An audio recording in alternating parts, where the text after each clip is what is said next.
Hello mga katiktropa! Ako po si Zephanie at ako ang Prima Biretera. At syempre may kasama ako ngayon today. Hi, I'm Paul. Hello, ako naman po si Rhea. Ayan sila guys, ang mga divang bida-bida. Hello everybody, this is Hannah Presillas and I am one of the Prima Biriteras.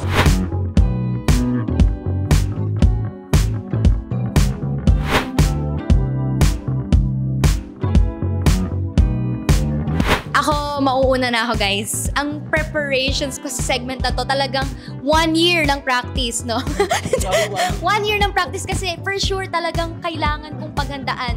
Pero yun nga, sa totoo lang, kinabahan ako kasi medyo feeling ko bihira na lang ako bumirit ngayon.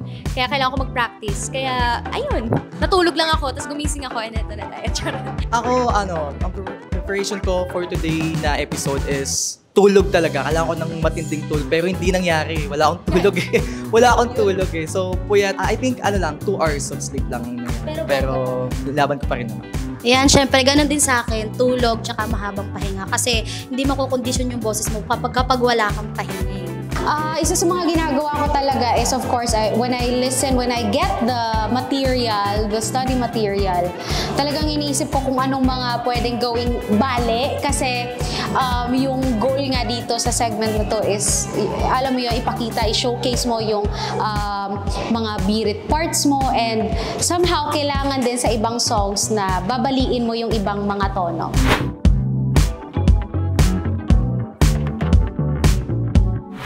Ang hanap ko sa isang divang biritera ay, kung yung totoo pa na sagot po talaga is, syempre nandun yung consistency and yung parang power and yung stability ng pagbirit. Kasi yung sa pagbirit naman, di lang yung basta tinaas mo or isinigaw mo, dapat tama pa din at hindi masakit sa tenga. So, I think yun naman po. Kahit ako yun ang goal ko pag bumibirit ako. Kaya, sana na-achieve ko, di ba? Siguro for me, ang hanap ko sa isang biritera is hindi lang basta-basta bumibirit, kundi overall package. Na alam mo yung, makikita mo yan sa audience kung sobra silang nag-e-enjoy, yung tipong mga tahimik lang pero bigla silang napapatayo dahil na-excite sila, na-hype sila dun sa performance ng isang singer.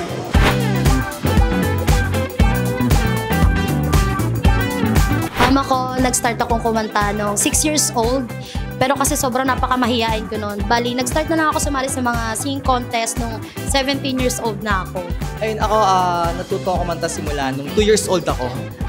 2 years old. Ayun, hanggang ang una ko kinakatunin is pagdating ng panahon ni Aiza Siqueira. Oo, hindi nga mapapaniwala kay mama nun na kung bulol ba ako or ano, pero hindi. Ayun, okay naman.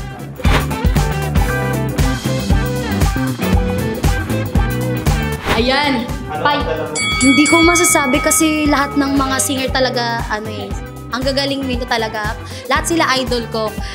Pero siguro yung para sa akin lang, parang yung power na lang siguro. Tsaka yung thickness po ng boses. Thickness? Wow! Ay lang po. Ito naman po, anong yung paglalaban mo? Wala rin naman sabi kasi sa panahon talaga ngayon, lahat talaga ng singer ngayon dito, sobrang ang husay, magagaling. Sobrang lahat. Sobra, yun. Pero, siguro ang mababakon ko lang is, ayun, dasal na lang. Dasal. Ayun, dasal. Powerful pa rin naman yun, di ba? Kung di ka naman marunong magdasal, parang wala din yun. Actually, sabi ko nga kanina, sobrang hirap pumili kasi pareho talagang kumukulo yung dugungan nila, sabi ko kanina. Pero siguro tinignan ko kung sino yung mas talagang sumakit yung tenga ko dahil sa sobrang birit talaga. At saka kasama pa yung mga ginawa nila acrobatics and everything na napakahirap gawin habang kumakanta. Yun, napili ko po si Rhea Jen. At syempre naman, magaling pa rin si Paul. Pero sadyang, ganun talaga guys, ang buhay. May kailangan piliin, di ba? Ako or siya. Charot! Yun na.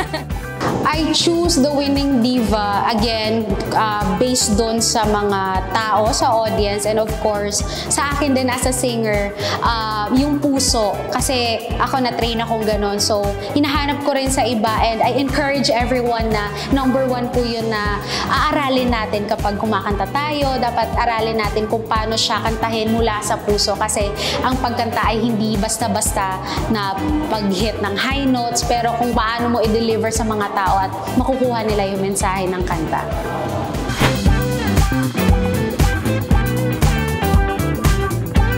Yung isa sa mga nakasama ko nung kinanta ko yung Go the Distance, as in parang ako yung kinabahan kasi habang nagre-rehearse pa lang kami, naririnig ko na yung mga boses nila. Parang sabi ko, kaya ko ba to? Baka parang magmukha bang ako yung contestant. Pero kasi lahat naman sobrang gagaling, hindi naman mapupunta sila dito sa TikTok Lock stage kung hindi nila deserve na ma-showcase yung kanilang mga talent. Kaya sobrang proud ako sa lahat ng mga sumasali. Alright everybody, I hope I'll see you guys on December 2, Queendom Live po sa Newport Performing Arts Theater. And of course, all on Sundays, every Sunday po yan, Divas of the Queendom. Thank you! So, meron ka bang gusto i-share sa kanila? Or Ayun, invite? just follow nyo lang sa aking social media. Paul Movida. Dito guys. Ilagay.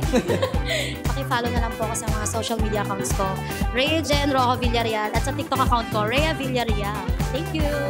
Ako naman, syempre guys, invite ko din kayo, follow niyo ako. Tapos, manood kayo palagi ng Sparkle You every Sundays, 6 p.m. At syempre, All Out Sundays at 12 noon. At syempre, huwag niyo din kakalimutan manood palagi ng TikTok Lock everyday, Monday to Friday yan, 11:15. O, diba? Hinulaan ko lang yan. At, lastly po, ay mag-subscribe kayo sa ATM YouTube channel, Adventure Taste Moments. And once again, I'm Zephanie, and this is Paul, and this is Regin, and we are here from TikTok Lock. Bye!